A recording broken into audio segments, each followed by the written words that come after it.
Hello and welcome to Connecting Hope, presented by the Indiana Addiction Issues Coalition. I'm Will Hampton along with Monica Greer, and good to see you again. Good to see you. Now, the Coalition, we're still kind of learning a lot about them. We really appreciate their sponsorship, but in a nutshell, what do they do?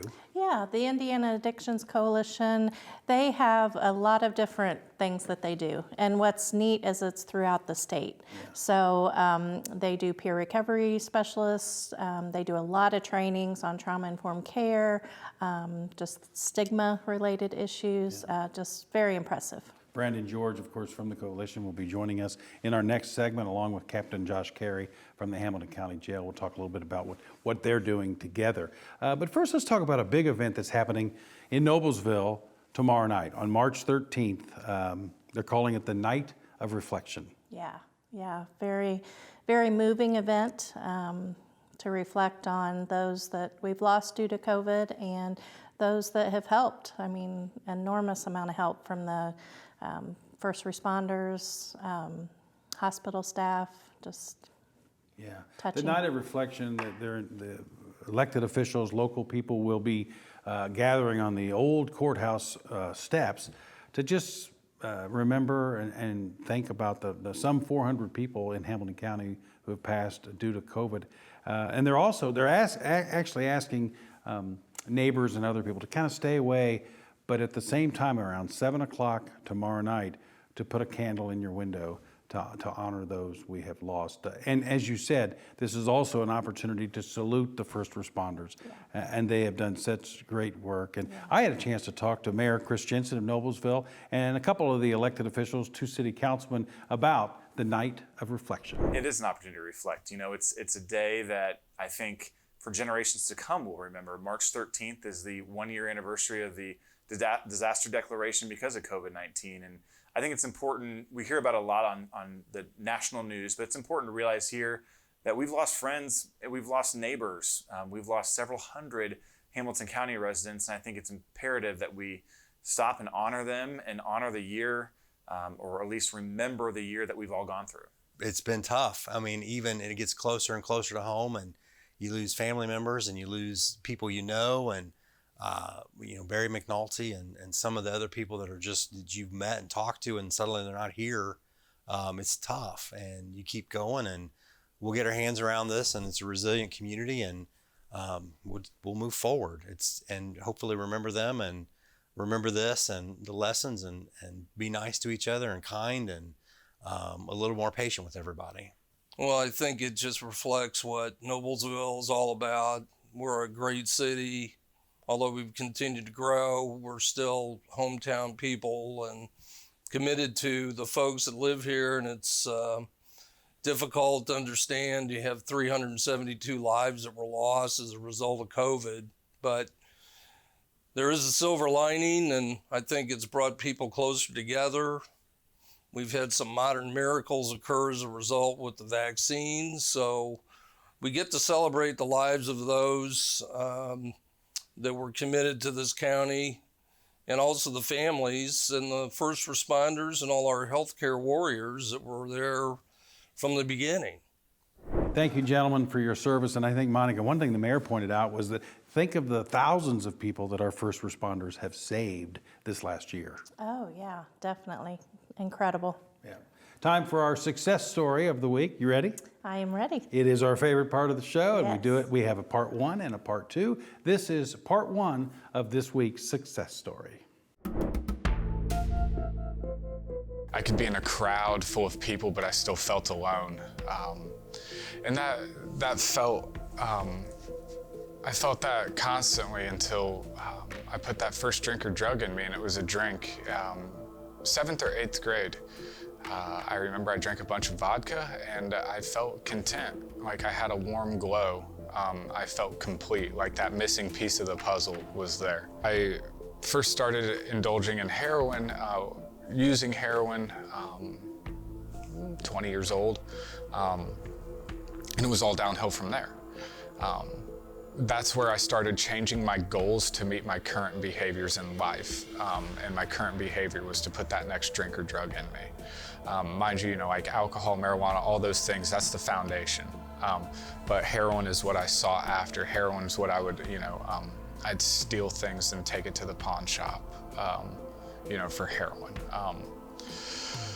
So it was just, it was all bad. I don't know how else to put it. It was absolutely terrible. No one's going to be happy with themselves having to wake up and, put a shot of dope in their arm to brush their teeth. It got a lot worse. Went back to treatment a few more times over the course of a year. Was probably in, inpatient and in sober living facilities for a good 9 months of that entire calendar year.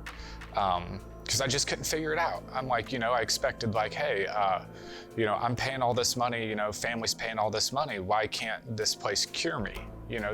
Somebody with the disease of cancer goes into, a hospital and they come out and they're cured. Why can't you do that with me and make me drink like someone normal?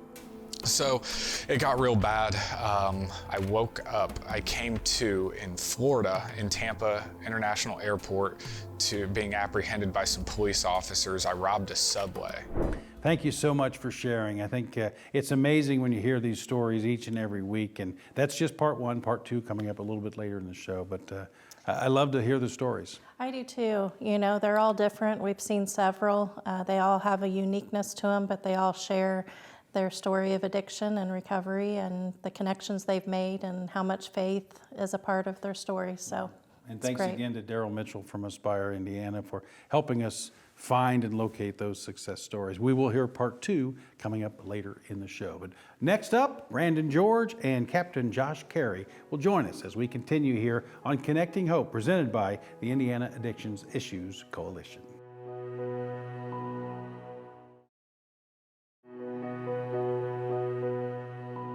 And welcome back to Connecting Hope, presented by the Indiana Addiction Issues Coalition. I'm Will Hampton along with Monica Greer, and we just got a whole lot more help for our show. Josh Carey, the commander at the Hamilton County Jail, and Brandon George, who's the executive director of the Addiction Issues Coalition. Glad to be here. Great to have you, and again, thank you so much for your sponsorship for this show. That means so much for us to keep the heart pumping on this show, so thank you. Well, you all are doing some great work, and we're happy just to play a small role in that. So we appreciate what you guys do, and just glad to be a part of it. Give us an update, just kind of what's going on with the coalition. It's been a busy couple months. As most people know, the Indiana General Assembly is in session.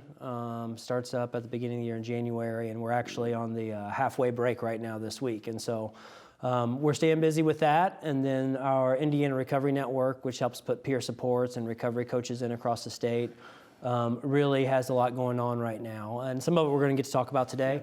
But just in general, we've got about 15 organizations out there providing peer support, working with some of the folks that are most in need, some of the folks coming out of correctional settings, people at domestic violence shelters.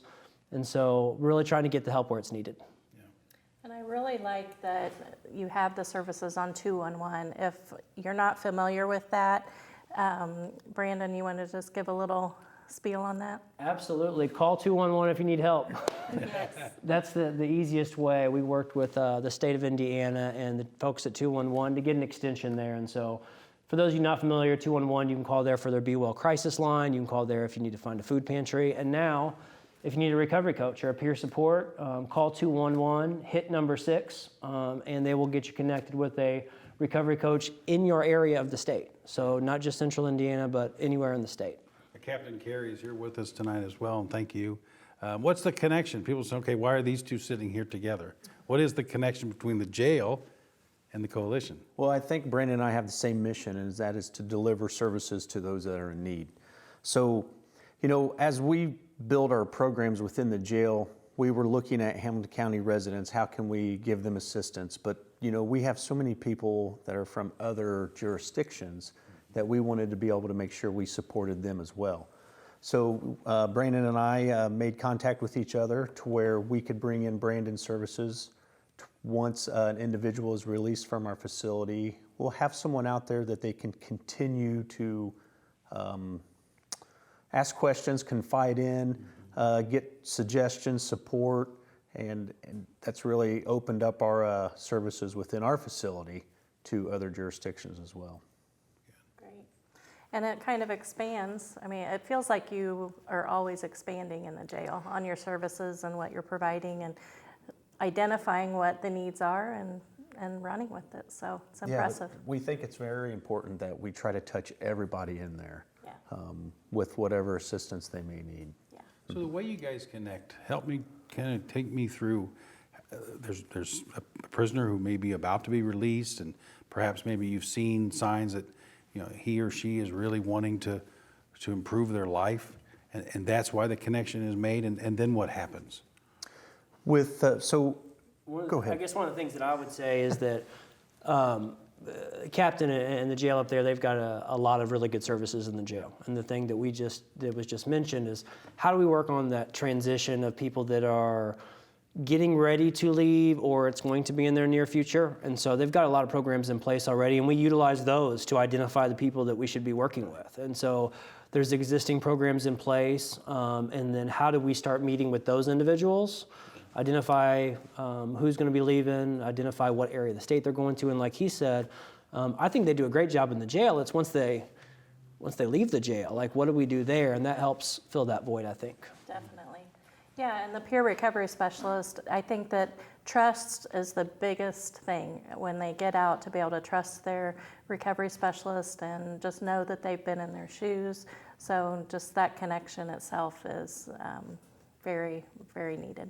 I think that's one of the things the captain said during one of our first couple meetings. He said, I go back regularly and talk to the guys, but it's different. Yeah. Having one of your people that have been there before and maybe been on the opposite side of those bars before, the ability to earn that trust, that lived experience. And we see that across the board, right? Veterans helping veterans, breast cancer survivors helping breast cancer survivors. And so hats off to the captain and his team for letting people who have a background with addiction into his facility. There's just a lot of people that are not okay with that. Hey, we appreciate that you're going to help people. You're just not going to do it in here. And that's the opposite of what he's told me. So Yeah. Why do you think it's working? Just because of that open line of communication? Is it as simple as that?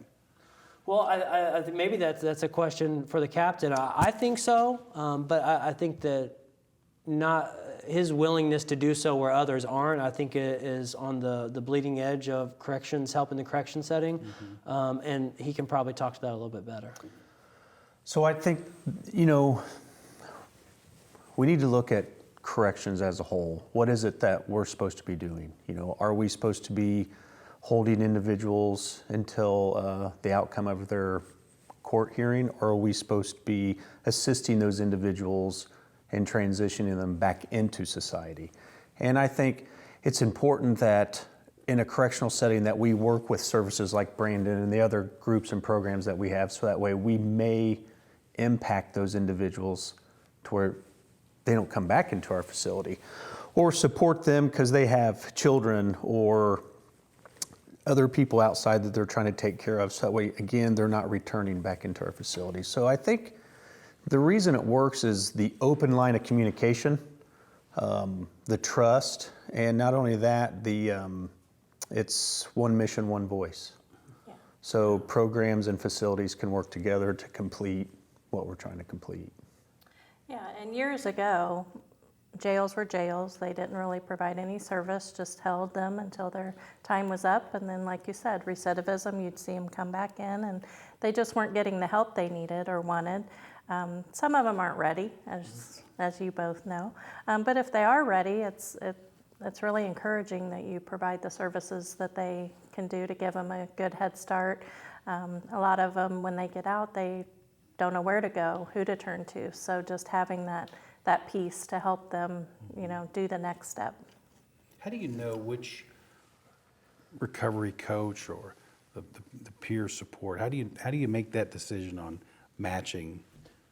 So we just talked about one of the benefits of recovery coaches or peer support being that lived experience. And so wanted to make sure specifically, like with going into the jail, that the folks that are going in there have some lived experience in that area, because there's a lot of nuance from doing stuff inside of a jail that does not happen at your local treatment facility. Yeah. And so I'm lucky to have a great team that's got a wide range of experience. And shout to our peer recovery coach, Danielle Burkett, who heads up the program at the Hamilton County Jail. But she's been in recovery for a long time, but she has a history in the criminal justice system. And so she knows her way around. She doesn't take any BS from any of the people in there. She can see through all that.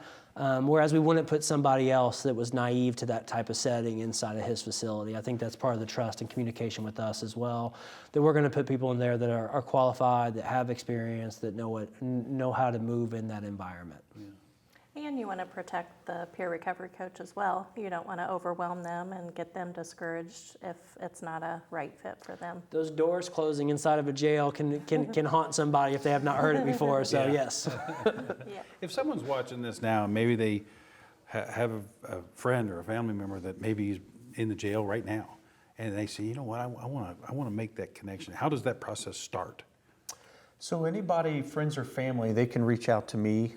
Again, if you go to the Hamilton County Sheriff's Department webpage under the jail division, you'll see my email and phone number there. And then I can put that individual into the right coach or the right mentor or program.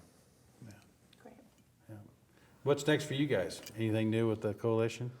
Hopefully expanding more on what we're doing. We were just talking before the show, some possibilities inside of the jail to expand what we've just started already. So there's not a shortage of work on our end. I wish there was. I joke that I'm one of the few professions that wish I could work myself out of a job, but I don't think that it's going to happen anytime soon, especially with the need to keep people separated from each other. Addiction has really thrives in those areas. And so we're going to keep doing our best to help people and try to do our part in helping the community. Yeah, well, thank you. You both are doing such great work. We appreciate it, and just keep doing what you're doing. Thank you. Thank you. We're thanks for so having us. grateful you're in Yep. the community to help. Yep. Captain Carey and Brandon George, thank you. We're going to take a break. When we come back, we'll have much more of Connecting Hope. Stay with us.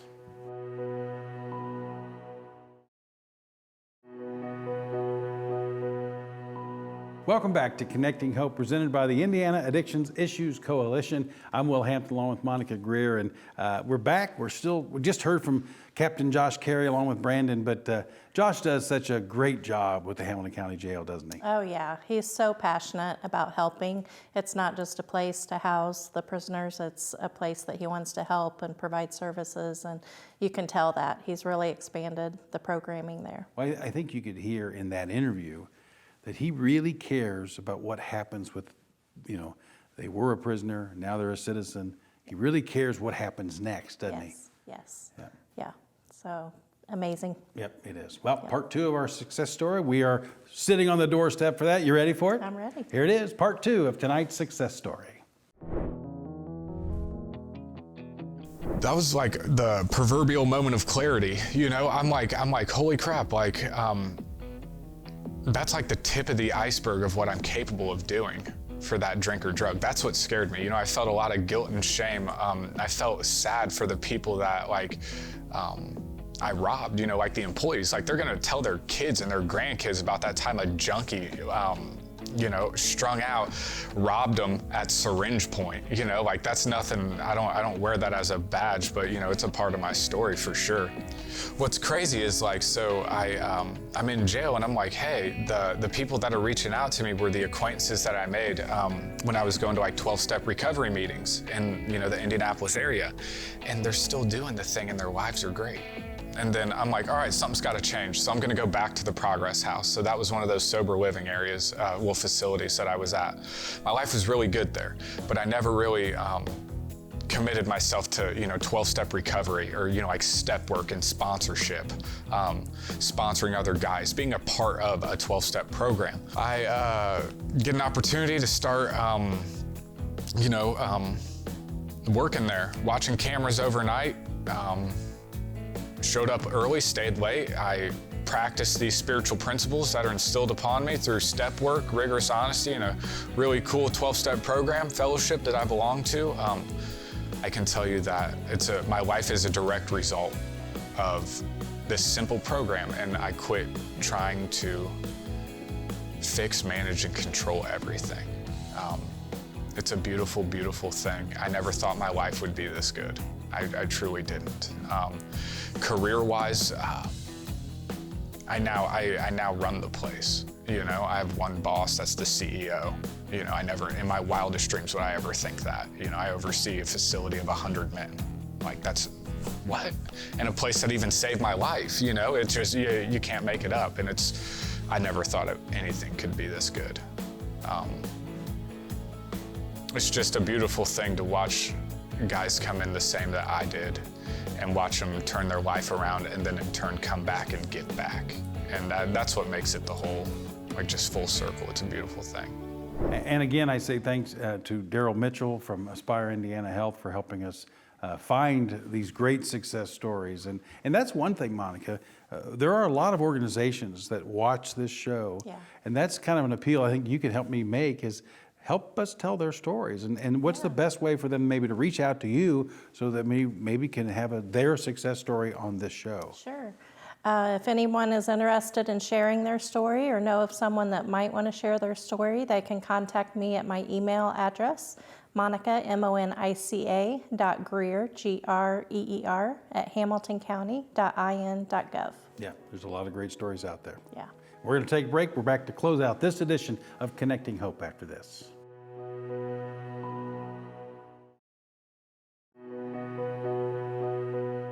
Thanks again for joining us here on Connecting Hope, presented by the Indiana Addiction Issues Coalition. A lot of great information from Brandon George. Yeah, and I'm sure more to come. I mean, they just keep continuing to get better and better and provide more services, and just a great group. Yeah. Will Hampton back with Monica Greer. And we do want to remind everybody, don't forget, the Night of Reflection is happening March 13th, just tomorrow night, here in Noblesville. And we're asking people anybody watching this show, to put a candle, or maybe not a lit candle, but one of the battery-powered ones, in your window to salute the people who we have lost with COVID. It has been a tough year, but people are getting closer and closer to getting fully vaccinated, and that's what we want to see, right? Yes, and spring. We want to see spring. We want to see springtime? All right. Well, we are all done for the show. We do appreciate you again. Thank you. And we appreciate the Hamilton County Council on Alcohol and Other Drugs. Thank you. We'll see you next week on Connecting Hope.